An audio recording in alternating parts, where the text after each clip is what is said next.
नमस्कार. मी भाऊ तोरसेकर. तुम्ही बघत आहात प्रतिपक्ष.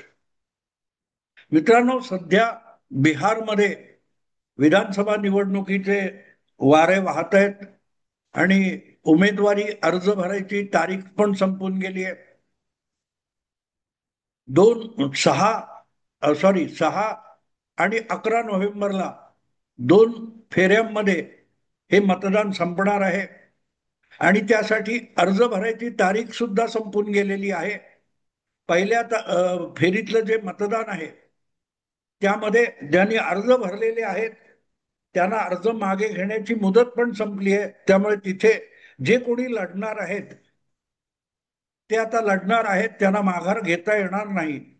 आणि दुसऱ्या फेरीतलं जे मतदान आहे त्यामध्ये ज्यांना अजूनही अर्ज भरलाय पण मागे घ्यायचंय कुठच्या कोणासाठी तरी, तर त्यासाठी मी बोलतोय त्यापासून 2 दिवसाचा वेळ शिल्लक आहे. मी 21 ऑक्टोबरला बोलतोय. तर मित्रांनो, 2 महागठबंधन म्हणजे एक एनडीए आणि दुसरी महागठबंधन म्हणजे काँग्रेसची इंडिया आघाडी, या 2 प्रमुख गटांमध्ये ही बिहारची विधानसभा निवडणूक होणार आहे. आणि साहजिकच याविषयी विश्लेषण करताना प्रत्येक जण आपापल्या परीने, आपल्या दृष्टीने आणि आपल्या भूमिकेतून त्या निवडणुकीकडे बघतोय.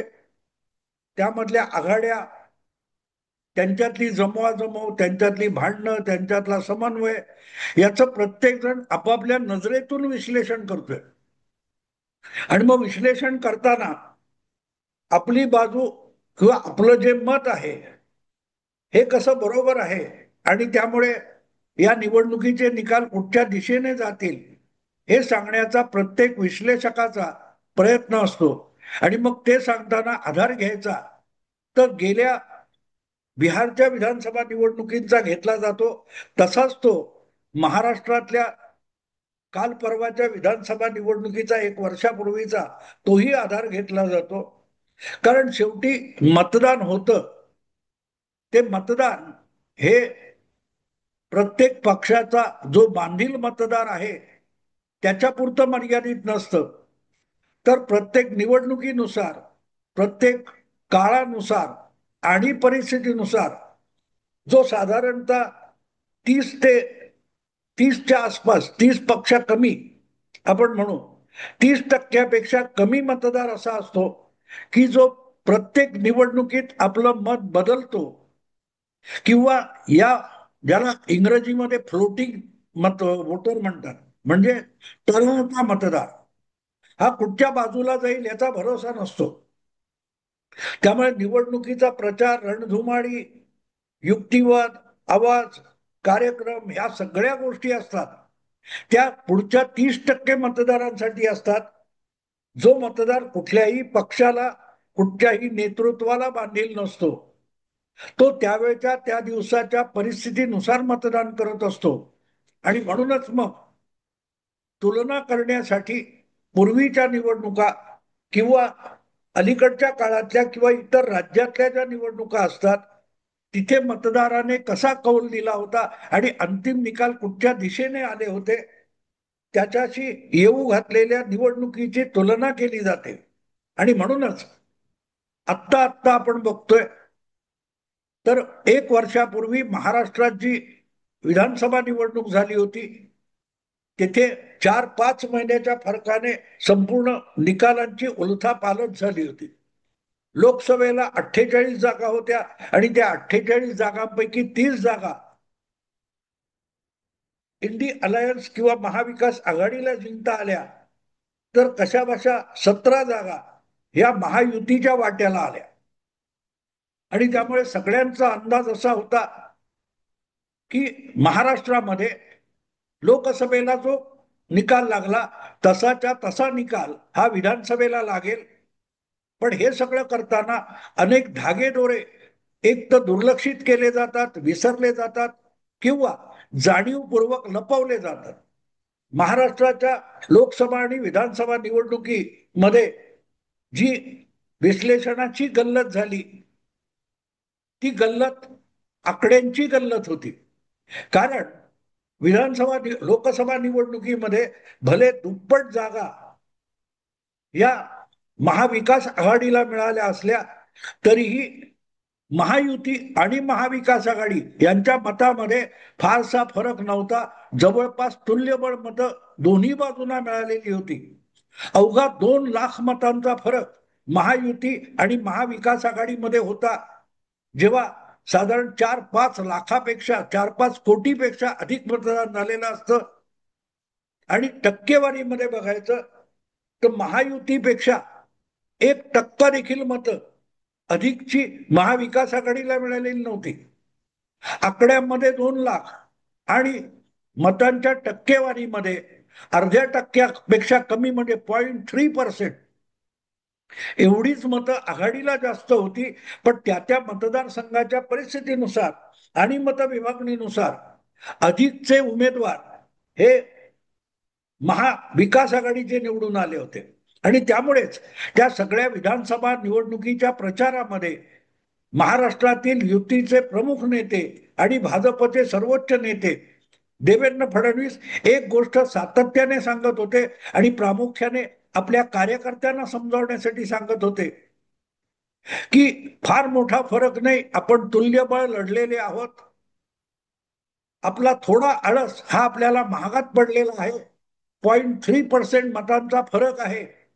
भाजपने आणि त्याच्या प्रत्येक कार्यकर्त्याने आपलं सर्वस्व पणाला लावलं आणि 4-5% मतं किंवा मतदान वाढवलं तरी 3-4% आपली मतं वाढतील आणि 2-2.5%च्या फरकाने संपूर्ण निकालांची उलथापालथ होईल. आणि नेमकं तसंच झालं.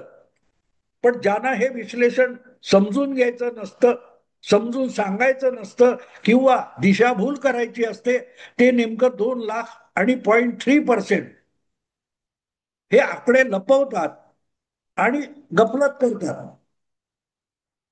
देवेंद्र फडणवीस जे सांगत होते त्यापासून सावध होऊन महाविकास आघाडीच्या नेत्यांनी एकमेकाशी मुख्यमंत्री कोण यावरून भांडण्यापेक्षा निवडणुकीत अधिक लक्ष घातलं असतं. आणि आपण तुल्य बळ आहोत तर आपल्याला अजूनही बळ वाढवलं नाही तर भाजप निवडणूक फिरवू शकतो हे लक्षात घेऊन काम केलं असतं तर महाराष्ट्राचे निकाल वेगळे लागले असते. नेमकी तीच गोष्ट, त्याचीच पुनरावृत्ती आता बिहारमध्ये होऊ घातली. हे मी 2 महिन्यापूर्वीच सांगितलं. काँग्रेस आणि राष्ट्रवादी काँग्रेस आणि आरजेडी हे बिहारमधले गठबंधनातले प्रमुख पक्ष आहेत.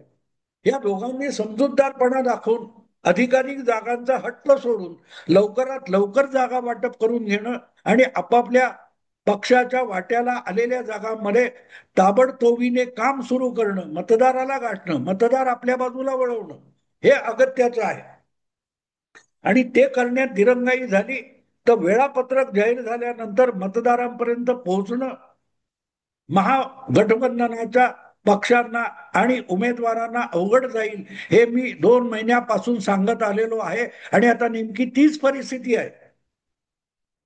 परत एकदा इथे काँग्रेस आणि उबाठा शिवसेना याच्यात मुख्यमंत्री पदावरून वाद होता आणि बिहारमध्ये आरजेडी की काँग्रेस, मुख्यमंत्री कोण, मोठा भाऊ कोण, हेच भांडण चालू आहे. आणि साहजिकच तुलना करताना महाराष्ट्रात आणि बिहारमध्ये साम्य शोधलं जातं की भाजप इथे पण आघाडीमध्ये आहे, तिथे पण आघाडीमध्ये आहे. पण दीर्घकाळ आघाडीत राहिलेला महाराष्ट्रातला भाजप हा बघता बघता शिवसेनेचा थोरला भाऊ होऊन गेला आणि थोरला भाऊ असलेली शिवसेना ही धाकटा भाऊ होऊन गेली. पण तसं बिहारमध्ये झालं नाही हे सांगताना एक गोष्ट असले विश्लेषक चुकतात किंवा त्यांना ती समजत सुद्धा नाही. बिहारमध्ये आणि महाराष्ट्रामध्ये एक मोठा फरक असा आहे की बिहारमध्ये भाजपकडे एक समर्थ असा बिहार व्यापी नेता नाही आणि त्यामुळे सतत बिहारचा चेहरा म्हणून नितीश कुमार ओळखले जातात तर त्यांच्यावर भाजपला अवलंबून राहावं लागतं. महाराष्ट्रामध्ये गोपीनाथ मुंडे, एकनाथ खडसे, तुमचे नितीन गडकरी हे 3 मोठे नेते पहिल्यापासून होते. आणि उद्धव ठाकरे यांच्या तुलनेतही ते मोठेच नेते होते.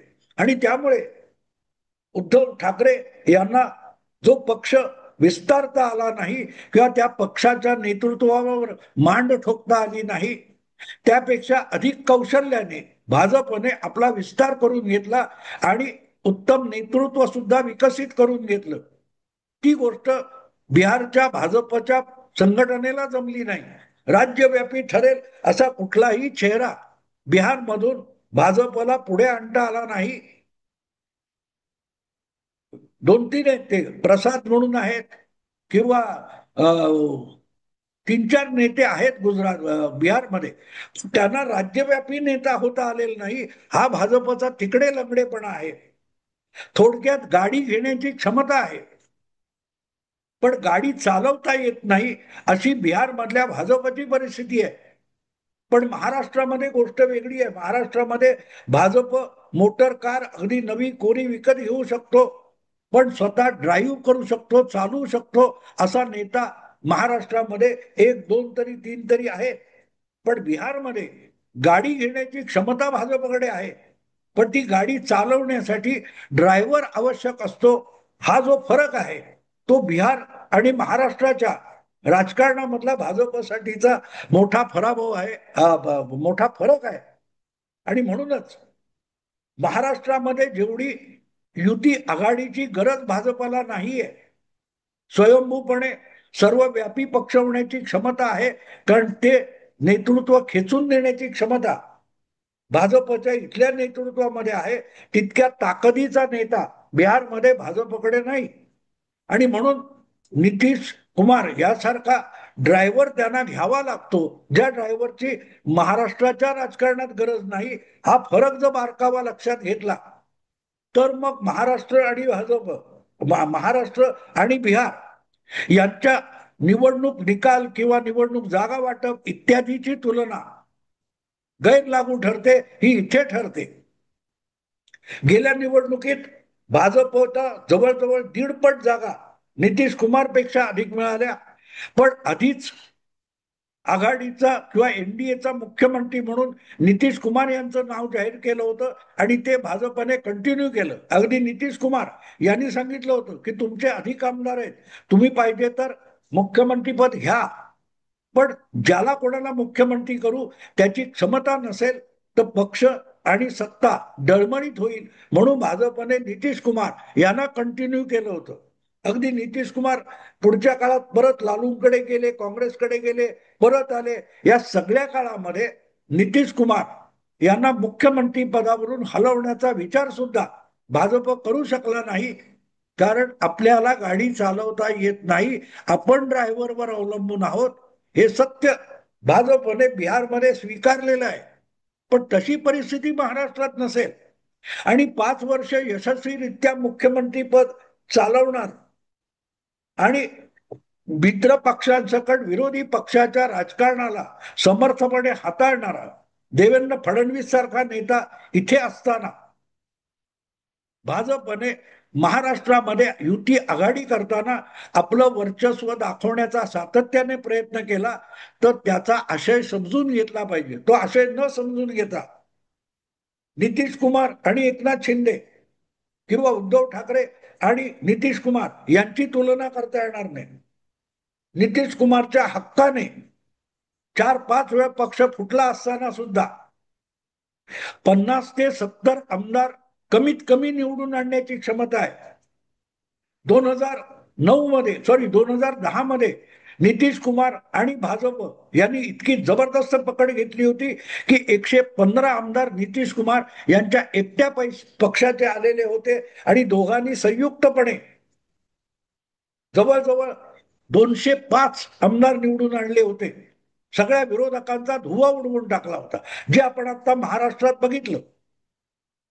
भाजपचे 91 आणि नितीशचे 115 आमदार निवडून आले होते. पण उद्धव ठाकरेंनी जी चूक केली ती सगळ्यात पहिल्यांदा नितीश कुमारनी 2014 मध्ये केली होती आणि त्यासाठी 2015च्या निवडणुका लढताना लालूंबरोबर गेल्यानंतर लालूंचे अवघे 27 आमदार असताना त्यांना 100 जागा नितीशला द्याव्या लागल्या.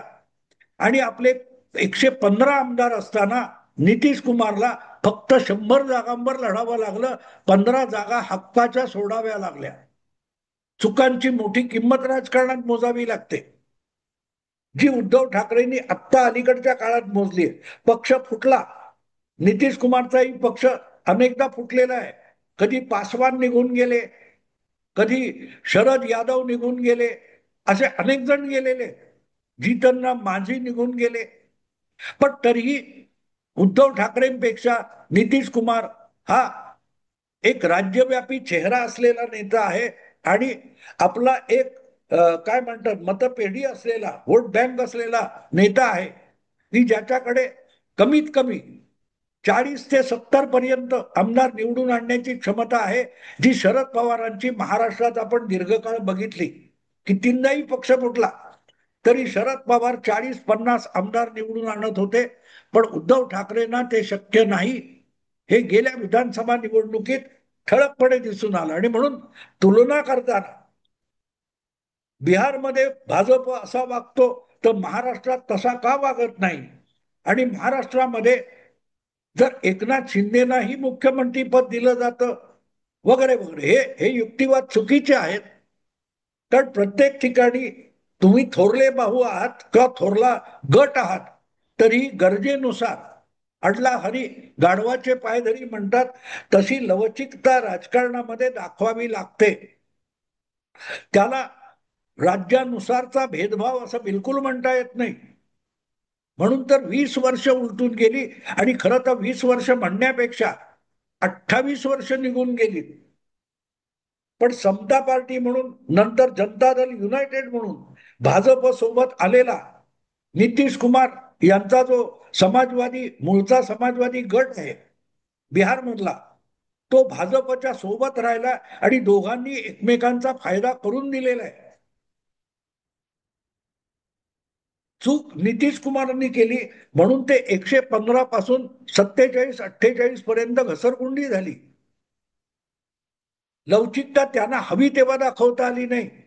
आता ते लवचिकता दाखवत आहेत, आणि ते लवचिकता दाखवत असतील तर आपल्याकडे राज्यव्यापी चेहऱ्याचा नेता नाही, म्हणून भाजप मुख्यमंत्री पदाच्या बाबतीत लवचिकता दाखवतो. आणि म्हणून बिहारची जी राजकीय वस्तुस्थिती आहे त्यापेक्षा महाराष्ट्रातली राजकीय वस्तुस्थिती भिन्न असेल, तर या दोन राज्यातलं भाजपचं वर्तन किंवा त्यांच्या मित्र पक्षाचं वर्तन यांची तुलना होऊ शकत नाही. कारण मोठा घटक आहे. आता दुसरीकडे महाराष्ट्रामध्ये उद्धव ठाकरे यांच्यापेक्षा एकनाथ शिंदे हा शिवसेनेतला अतिशय उत्तम, सर्वसमावेशक आणि संयमी, तितकाच लवचिक असा शिवसेनेचा नेता आहे. उद्धव ठाकरे यांच्या अहंकारापेक्षाही लवचिक एकनाथ शिंदे हे अधिक प्रभावी नेतृत्व महाराष्ट्रात शिवसेनेचं आहे. आणि म्हणूनच जोपर्यंत उद्धव ठाकरे किंवा राज ठाकरे वगैरे हे आव्हान एकनाथ शिंदेच्या राजकारणातून संपत नाही, तोपर्यंत एकनाथ शिंदे यांना भाजप सोबत नमतं घ्यावंच लागेल. पण आगामी पालिका आणि स्थानिक स्वराज्य संस्थांच्या निवडणुकामध्ये जर त्यांनी बाजी मारून दाखवली, भाजपच्या सोबत राहून फार चांगलं यश मिळवून दाखवलं, तर एक गोष्ट साफ आहे की त्यानंतर एकनाथ शिंदे यांच्या पक्षावरच्या पकडीला अधिक काय म्हणतात तो ताकद येणार. त्यांना भाजपशी दोन हात करता येणं शक्य आहे? अजिबात. कारण त्यांनाही आपला पक्ष वाढवायचा आहे, तो तर प्रादेशिक पक्ष आहे. एकनाथ शिंदे यांना संपूर्ण राज्यात आपली ताकद वाढवलीच पाहिजे. पण ती ताकद वाढवताना अहंकार दाखवून, मित्र पक्षाशी दगाबाजी करून तुमची ताकद वाढत नसते. मित्र पक्षाच्या मदतीने हातपाय पसरून घ्या, आणि एकदा हातपाय पसरले, पाळमुळं राज्यामध्ये घट्ट झाली, मग आपल्या मित्र पक्षाला सुद्धा डोळे वटारून दाखवायला हरकत नाही. उद्धव ठाकरेंना हे समजलंच नाही, आणि म्हणून त्यांनी ताकद नसताना डोळे वटारायला सुरुवात केली. आपण बाळासाहेब ठाकरे नाहीत, आपण उद्धव ठाकरे आहोत, याचा त्यांना विसर पडला. त्याची किंमत त्यांना मोजावी लागली. आणि म्हणून बिहार आणि महाराष्ट्र या दोन ठिकाणी भारतीय जनता पक्ष वेगवेगळ्या भूमिका का घेतो हे समजलं पाहिजे. फक्त पक्षाचा कोणतरी गुळाचा गणपती म्हणून आणून बसवला आणि पक्षाची संघटना तिथे अधिक बारगळत गेली तर पुढच्या निवडणुकीत दुसरा नेता आणणंही शक्य नाही आणि एक चांगला मित्र गमावला जातो, जी किंमत उद्धव ठाकरेंना आज मोजावी लागते. चांगला मित्र भाजप होता तो गमावला आणि काँग्रेस किंवा राष्ट्रवादी हे आपल्या इच्छेनुसार उद्धव ठाकरेंना आज खेळवू शकतात. कारण ज्या कारणासाठी उद्धवला बरोबर घेतलं होतं ती ताकद आज उद्धवकडे राहिलेली नाही आणि उद्धव हा आपल्यावर डिपेंडंट आहे हे ओळखल्यानंतर समोरचाही माणूस तुमची किंमत करत असतो. आणि म्हणूनच समोरच्याला न दुखवता मित्र म्हणून सोबत ठेवून आपलं बळ वाढवणं ही लवचिकता दोन्ही बाजूला असावी लागते, जी एकनाथ शिंदे असोत किंवा नितीश कुमार असो दोघेही दाखवतात आणि परिस्थितीनुसार त्या दोघांनाही वेगवेगळ्या पद्धतीची वागणूक भाजप देतो. याचा हा सगळा खुलासा आहे. मित्रांनो, आता थांबतो. आवडलं लाईक करा, शेअर करा आणि प्रतिपक्षाला सबस्क्राईब करा. नमस्कार.